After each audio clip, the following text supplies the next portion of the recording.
what's critical to success is a very, very strong desire to do it. Like this is the way I have to make my living. I'm really determined, and you have that grit, that attitude that I'm just not going to fail.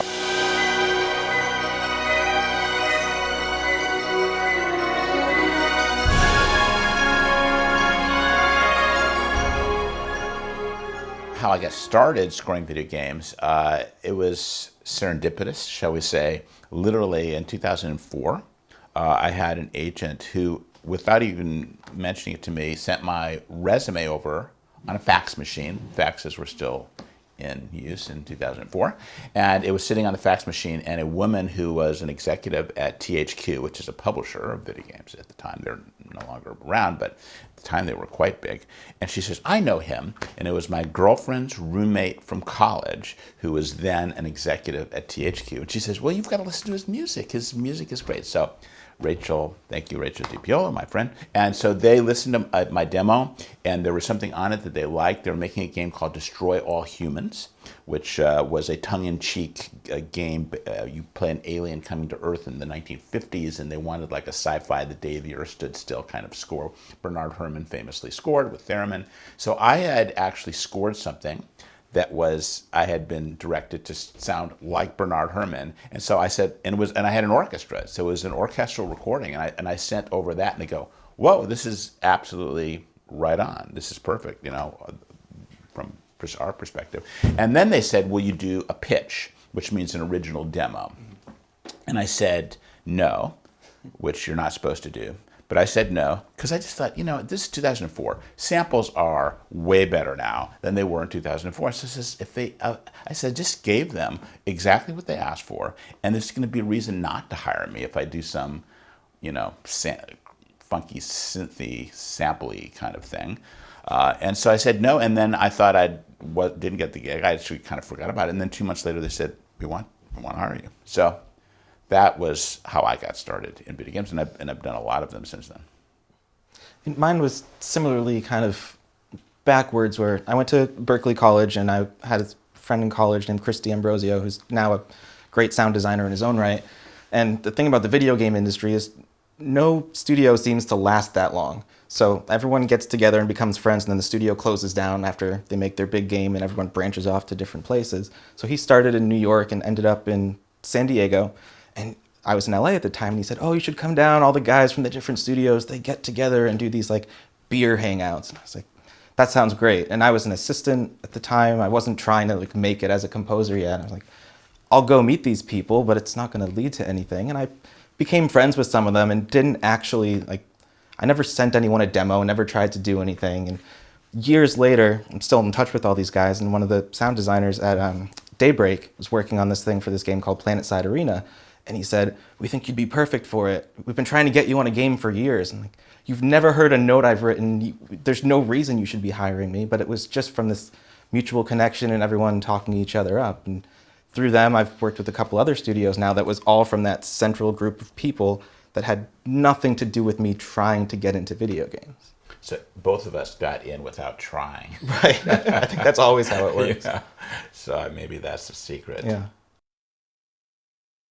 Sometimes you get to record with orchestras, and sometimes we don't. Or sometimes you record with small ensembles and then enhance it with samples. But I would say that from my perspective, almost always I'm including samples with the orchestra. So even if I have a pretty big orchestra, like go to London and record at Abbey Road, which I've done a couple of times, I still have samples. And I still find that mixing the orchestral samples with the live adds something. Now, I like this and love the sound of live orchestra, but there's just, the two can really, really help one another. It's a mutually beneficial. And additionally, there's sounds that I may, special effects sounds, synths, special samples, percussion samples.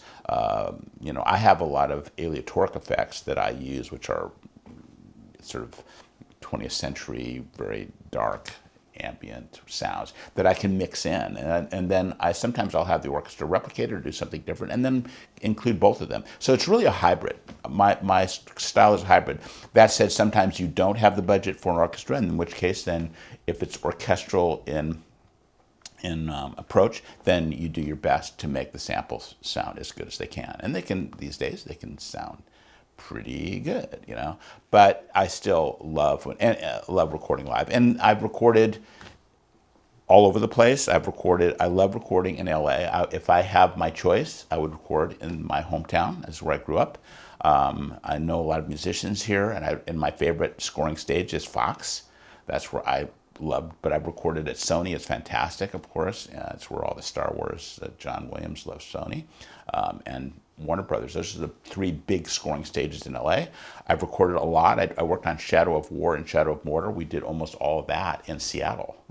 And I've recorded in London. I've recorded in Eastern Europe. Sometimes the lower budget opportunities to record are in Eastern Europe. And usually I do that remotely. I think one difference between the two of us is when I can, I try to not use the samples. I'm not afraid to. If I get a bad performance and I can layer in trombones for one bar or something, I'll do it. Or if I know there's a particular sound, percussion is a great example of, unless you have enough time to properly go in and mix percussion, a lot of times samples just sit kind of in the right range and it's just a lot flatter, it's a lot more even. But another thing is, it's great when you can have the conversation at the beginning of a project and know what the budget is. Because if you know you're not going to record, I tend to write a little bit differently. I'm going to write to the strengths of the samples as much as I wish I didn't have to. Where if I know I'm going to be live, I was just working on this big band thing. And I was literally sending YouTube clips with my demos saying, the samples just can't do this justice. But Big band, I think, is tough. Right. And those samples have gotten a lot better too. Like you guys have Glory Days and there's a couple other libraries out there that are doing that style, but it's nothing like real players with a real groove that's not quantized. And it's just, I'm sending this YouTube link and saying, real players are going to kill this. But it's only because I knew I didn't have to make the mock-up sound 100% realistic because we knew that from the beginning.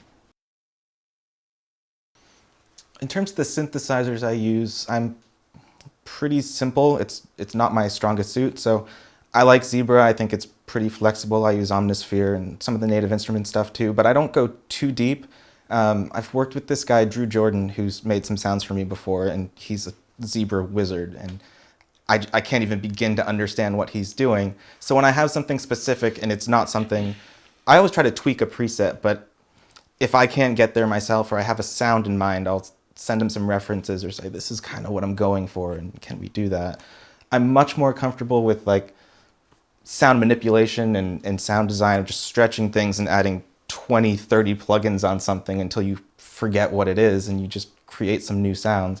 And then those are the kinds of things that you do for one project and it becomes important for that project, and then you put it away and never use it again because you feature it and it's an iconic part of that score, hopefully, and then you can't use it again because it's just going to call back to that other thing until you do the sequel and then you pull it back out. Like Phil, I use Omnisphere and Zebra. Those are two of my favorites. Also, I'm not the synth tweaker guy, so I'll either do what comes with those plugins. They have lots of sounds that come with them, or I will hire someone to help me create some unique sounds for a particular project. I use lots of orchestral samples, including orchestral tools and Cine samples and LA scoring string. I mean, I've got tons and tons of samples, and Spitfire. And I tend to, if a string sound from me tends to be a aggregate of a number of different libraries to sort of take the curse off each other, so to say. You know, something sounds kind of funky in one aspect, the other sample library kind of takes the edge off. So I find that by combining, I get a more natural sound. But again, very often they get, and if I'm fortunate enough to have the budget for an orchestra, which I often do, fortunately, then I will include those. Well, and the way I mix is I have an engineer. My engineer, when it's I mix my own stuff if it's all synths and samples. I do it right here. But if I have a live orchestra, then I will hire an engineer. I have been working with Dan Blessinger for like 15 years, and Dan will record the orchestra. I'll send him all my samples as stems, okay? So he'll have like maybe 40, 50, 60 stems of everything. And then as I let Dan just go, I just say, Dan, make it sound as great as you possibly can. And then I go in, and usually it's about 80% live, but there are certain things that just really are enhanced by the samples, and I love that. To me, it's like whatever sounds best. I have no fixed, religious belief that live has to be all live or samples. And some composers are famous for making their orchestras sound like samples, and we know who they are. So that's sort of my technique. And I also have a lot of unique sound libraries that I've created for myself over the years. So I have a lot of unique sounds, and I manipulate those with plugins as well. Yeah. The Torn, and it's my second virtual reality game, was very cinematic in style. And so actually the score is very cinematic. It really, we tried to think about how the score might be, manipulated in this 3D space. Do you want the oboe up here spinning around your head? Really, that didn't make any sense. So it's actually pretty straightforward. The score is always coming to you in a stereo field in front of you because it is scoring the emotions of what's going on in the game. So really, there's nothing that interesting from a interactive aspect from that particular score. I think it's a very beautiful score, and very often in video games, at least the video games I've been asked to score, it's always scary and intense and driving and combat and blasting and swords and sandals. But this was actually an opportunity to write really beautiful music, which I love doing. So it was really cool to be able to write some pretty stuff, and then to record it here in Los Angeles at Fox with an orchestra that played absolutely spectacularly well. I had like 3 concert masters in my string section. Only one was the actual concert master, but that's how the players here love and want to work on video games. So you can really put together a great band in town when the opportunity permits.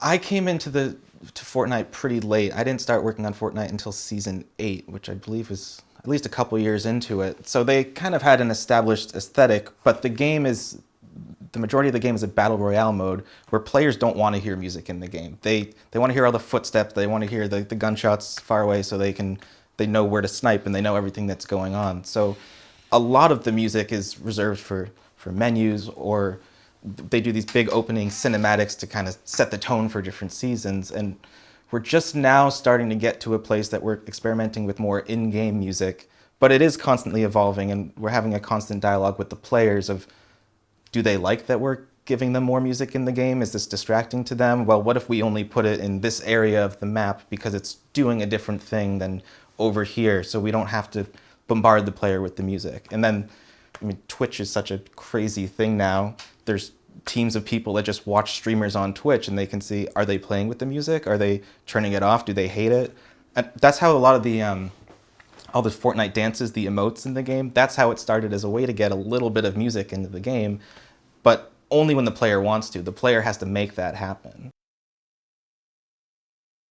I teach in a program there called Screen Scoring, and we accept 20 students each year, and we get a couple hundred people, so we only take the 20 people that we feel really are the best, as best as we can tell from what they're sending us. In fact, we're in that process now, and Dan Carlin, who heads that program, I asked me and a few of the other, because there's so many people to listen and evaluate, and we try to choose really good students.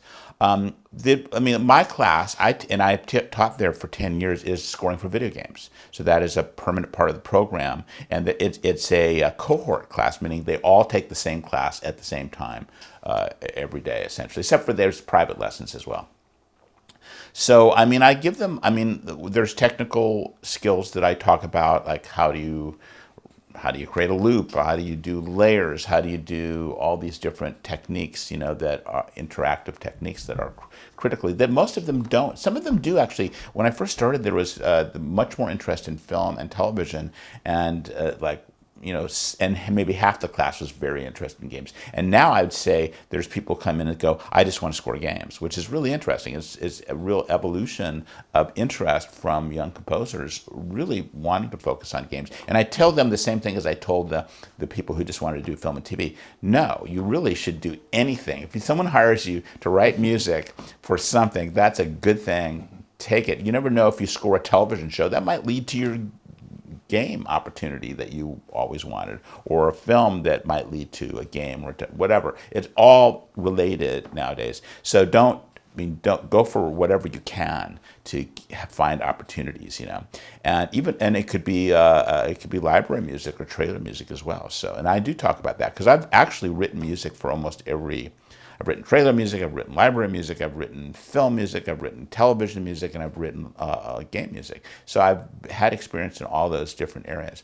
So, I don't know that I have one bit of advice. The thing is, it is a difficult profession to succeed at. There's a lot of people that want to do it. And so it's not like you can get trained as an engineer and find a job working for some company and you're pretty much guaranteed to make a six-figure income and all that. You're really kind of amongst in a sea of other composers competing for the same opportunities.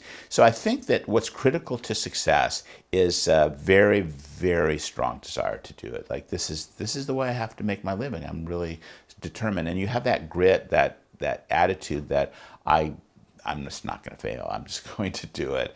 Obviously you have musical talent, but sometimes musical talent is not.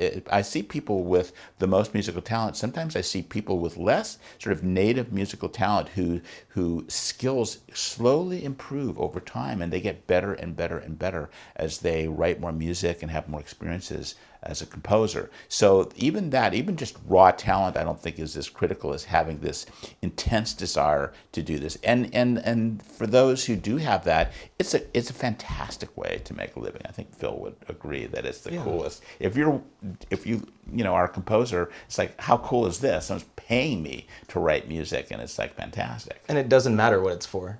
I don't think about it for a game or a film or TV as any different, or library music. I'm getting to write music, and the thing that interests me more about it is if it's different styles. Like, I don't want to do combat music for the rest of my life and have that be the only thing that I'm doing. So when I did the big band thing, or when I've done more like animation score versus a big action score or something, that's the way it keeps interesting, not just different video game scores or something. But I think you'd probably agree that this might be a little bit of a dark way of thinking about it, but being good as a composer is not the thing that's going to give you a career. It's sort of, everyone expects that you can write music. If you're doing this and you're calling yourself a composer, you can write good enough music. And in my experience, the thing that sets people apart is attention to detail, having the right attitude, just being friendly with people. When I got fired from the first job that I had with a composer because my attention to detail wasn't quite there yet, and there was a couple mistakes that I made that lost me the job, and they were little things that shouldn't have mattered, like naming something wrong, but it all piles up in this sense of losing credibility of, well, now the composer who has too much on their mind already is now questioning whether they have to double check every last thing, and now you're not helping them. You're just one extra level of stress. And I saw that a lot at Remote Control too. You would see the interns and the runners and the studio assistants, you would see the ones that were always helping out and always doing things and always putting in an extra effort. They would see dirty dishes and they would go, something as silly as dirty dishes. They would see the kitchen was dirty and they'd start cleaning. And then you'd see other people just sitting around having a conversation because they don't think anyone's watching. But they are. And then the composers talk and they say, well, we're not going to go hire that person because they think they're too good to clean the dishes. Definitely good advice. And it is a job of making sure you turn things in on time and that everything is right. It doesn't mean that you don't occasionally make mistakes. Every human does, but you really have to be cautious. And I tell all my students, I said, never turn anything in, whether it's to me in my class or anything you're working on, without listening to it. Because every now and then someone come in and we'll do a playback again, and they've recorded the click in with their. I go, you didn't listen to this because that's BS. That's not acceptable. So I mean that I try to instill those sorts of attitudes because it is competitive. You don't want to give someone a reason not to hire you. Exactly. And as soon as it's, oh, well, his deliveries are good 60% of the time, but that other person whose music is almost as good, we don't have any problems with him. They're going to go to that person. Yeah. Because everybody's ass is on the line. You know what I mean? You're working for somebody, and they have to answer to somebody. And if they don't want to lose credibility, hey, I hired this guy, and he's just not delivering. Well, they look bad if that's the case. So.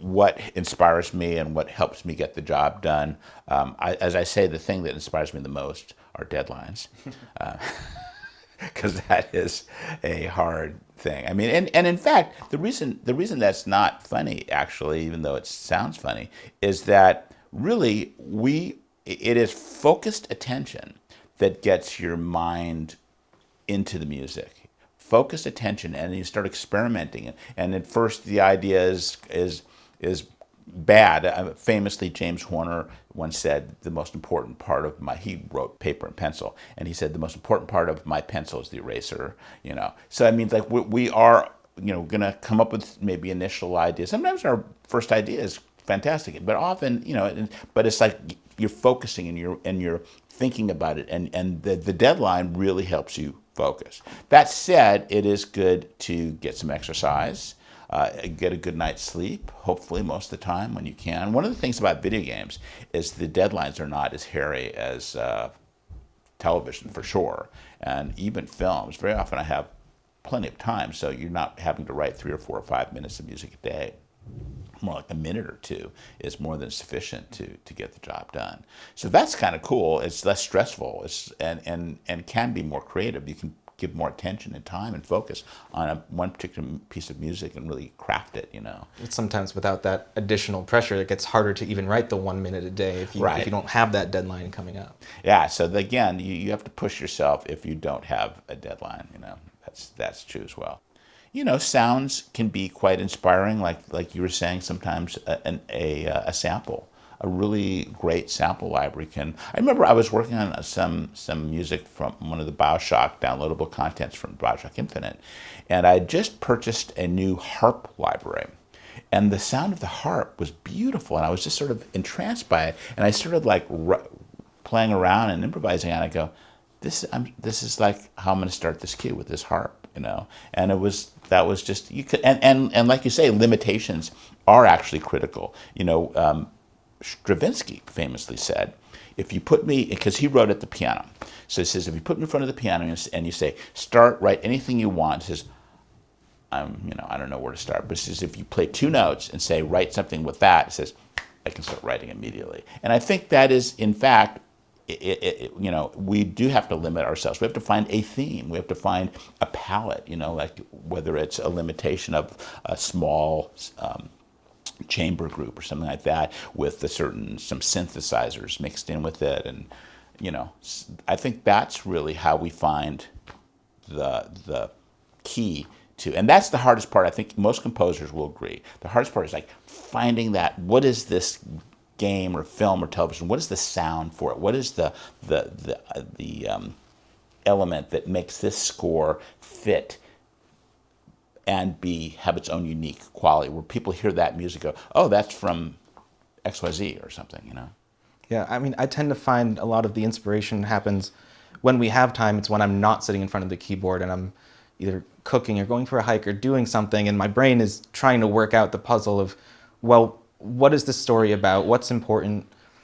What kind of themes do we need? Should it be melodic? Should it be more of a synth score or something? As soon as you're sitting at the computer, no matter how big or small your template is, you just start playing things and you fall into the familiar, and then you get frustrated. Well, this sounds like the last thing I did. But if you come up with it away from the computer and you have time to do that, then you come back and you have an idea. And then you can see it through, and you might decide it's a bad idea, and then the deadline hits, and then you fall back on that other idea anyway. But you have a chance to go through this iterative process and have a bad idea that no one ever has to hear about but you. They don't usually let you play the game. unless you go down to the studio or the development and play it in-house, because they don't like to let it out into the wild, and because they're afraid of someone, maybe all of a sudden it appears on YouTube or something, But they do, of course, that could be true of, they'll play the game and they'll send you gameplay, and you use that to write too. Is that what you usually get, gameplay? Sometimes. I have been fortunate a couple of times that they've sent me a build of the game that I was able to play, which is like leagues better than just getting a quick time, because you can feel what it feels like to be the player and react to the music. And I'll just loop a basic sketch in Cubase and open up the game and start playing and see how it feels. But a lot of times you don't get that. We're lucky if we get a gameplay video. Sometimes we just get a little description of, we need 2 minutes of ice monster music or something, and you hope for the best. And sometimes you never even really see it until the game comes out.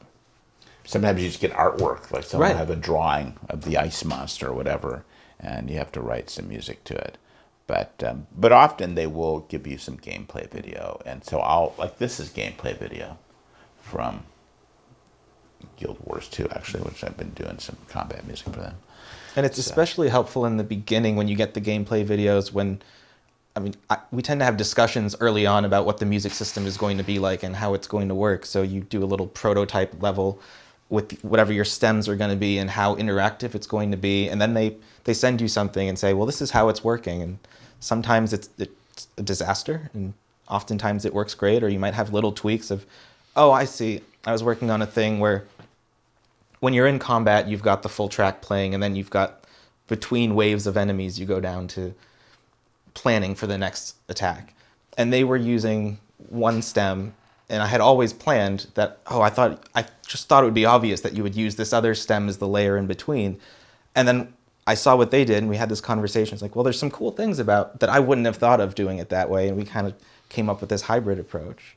Yeah, things do come out of serendipitous, accidents and conversations, or just looking at it and having a brainstorm, going, well, what if I did that? What if we did? And you have a conversation. What I do most of the time is they'll tell me they'll give me some gameplay. They'll tell me what they want, and then I'll send them the cue, and then they'll put it into the game, and then it's in the game, and they'll test it. Is it working? Is it not working? And I don't have that opportunity because most of the time I don't get a build of the game. So then they'll come back and give me some feedback. Mm-hmm. It's great. It's too intense. It's or this like on this cue that I just did for Guild Wars 2. I was writing the less intense version first, actually, and then they wanted another one that was more intense, and I sent them the first one. They go, that's the more intense one. That's great for the more intense. It would now give us one that's less intense. So okay, that gives me something to calibrate it by, and I can take and write another piece of music now based upon that input. So thank you for your time. Sure. It's been My pleasure.